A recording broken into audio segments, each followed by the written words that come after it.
Hello gig partners, welcome to GigBiz. मैं आज की वीडियो में आपको फ्लिपकार्ट सेलर ऑनबोर्डिंग प्रोजेक्ट के बारे में बताऊंगी। फ्लिपकार्ट में हमें ऐसे सेलर्स को टारगेट करना है जो अपने प्रोडक्ट्स ऑनलाइन सेल करके अपने बिजनेस को और बढ़ाना चाहते हैं। और इसके लिए हमें कुछ सेलेक्टेड कैटेगरी के शॉप्स को ही प्रायोरिटाइज करना है, जैसे कि इलेक्ट्रॉनिक्स की शॉप, मोबाइल फ़ोन्स की शॉप, फैशन रिलेटेड आर्टिकल्स की शॉप, होम अप्लायंसेस की शॉप, बुक्स या media, beauty and personal care, toys की shops, sports and fitness related shops और ऑटो एक्सेसरीज की शॉप, क्योंकि ये वो कैटेगरीज है जिन पे सबसे ज़्यादा ऑर्डर्स आते हैं फ्लिपकार्ट पे। तो अगर हम ऐसे शॉप्स की ऑनबोर्डिंग करेंगे तो हमारे जो कस्टमर्स हैं उनके पास बहुत सारा ऑर्डर्स आएगा और उनकी बिजनेस बहुत जल्दी ग्रो करेगी। अब बढ़ते हैं हम बेनिफिट्स की तरफ कि फ्लिपकार्ट अपने सेलर्स को क्या क्या बेनिफिट्स देता है। सबसे पहले तो जो सेलर्स हैं वो अपने प्रोडक्ट्स को 24/7 सेल कर सकते हैं।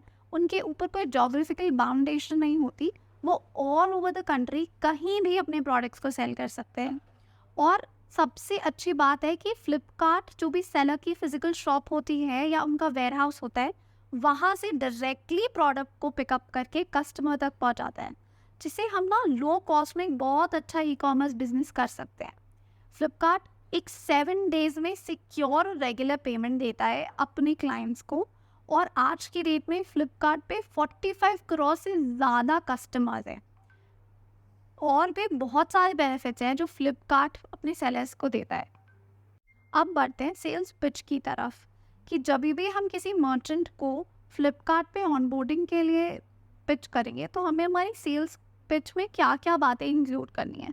हमें सबसे पहले तो सेलर को ग्रीट करना है, उसे अपने बारे में बताना है और हम सेलर को ये बताएंगे कि हम फ्लिपकार्ट की ऑनबोर्डिंग डिवीजन से आए हैं और फ्लिपकार्ट एक कितना बड़ा ई कॉमर्स प्लेटफॉर्म है, हम ये कस्टमर को बताएंगे।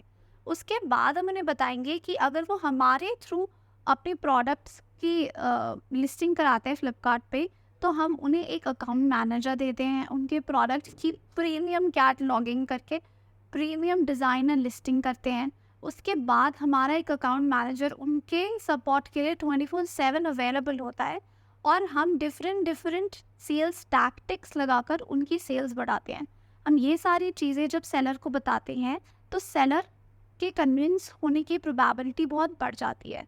इसके साथ ही हम सेलर्स को ये भी बताएंगे कि जो भी प्रोडक्ट्स वो फ्लिपकार्ट के थ्रू सेल करते हैं उनकी पेमेंट उनके अकाउंट में 7 to 15 डेज के अंदर शॉर्ट आ जाती। अब बढ़ते हैं फ्लिपकार्ट के ऑनबोर्डिंग प्रोसेस की तरफ। हम किसी भी शॉप की ऑनबोर्डिंग आखिर फ्लिपकार्ट पे कैसे करा सकते हैं। तो हमें ऑनबोर्डिंग से पहले सेलर से ये बातें कंफर्म करनी है कि उसके पास एक एक्टिव मोबाइल नंबर होना चाहिए, एक फ्रेश ईमेल आईडी होनी चाहिए जिसको फ्लिपकार्ट पर उन्होंने कभी रजिस्टर ना करा हो, एक रेगुलर जीएसटी नंबर होना चाहिए और एक एक्टिव बैंक अकाउंट नंबर होना चाहिए जो उसी नाम से हो जिस नाम से जीएसटी है। जब सेलर के पास ये सारी डॉक्यूमेंट्स होंगी उसके बाद हम गिगबिज ऐप पे लॉगिन करेंगे। उसके बाद फील्ड्स एंड मार्केटिंग की सेक्शन में जाकर फ्लिपकार्ट सेलर ऑनबोर्डिंग पे क्लिक करेंगे। उसके बाद हम न्यू ऑनबोर्डिंग के सेक्शन में जाएंगे और सेलर की डिटेल्स फिलअप करेंगे, जैसे सेलर का नाम, सेलर की सिटी, सेलर की ईमेल आईडी,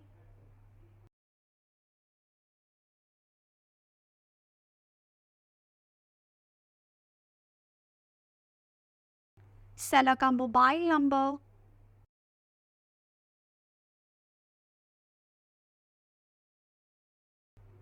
सेलर की जीएसटी नंबर। इसके बाद वो शॉप किस कैटेगरी की है और सेलर के बैंक अकाउंट डिटेल्स।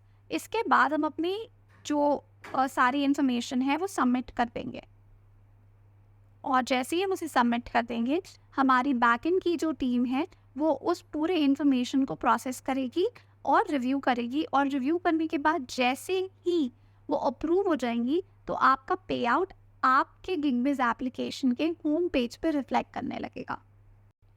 अब बढ़ते हैं उस सेक्शन की तरफ जिसमें मैं आपको बताऊंगी कि हमें ऑनबोर्डिंग रिजेक्शंस अवॉइड करने के लिए किन बातों का खास ध्यान रखना है। हमें सबसे पहले ये चेक करना है कि जीएसटी जो कस्टमर की है वो हमेशा रेगुलर जीएसटी होनी चाहिए, और जो बैंक अकाउंट है वो उसी नाम से होना चाहिए जिस नाम से जीएसटी ली हुई है।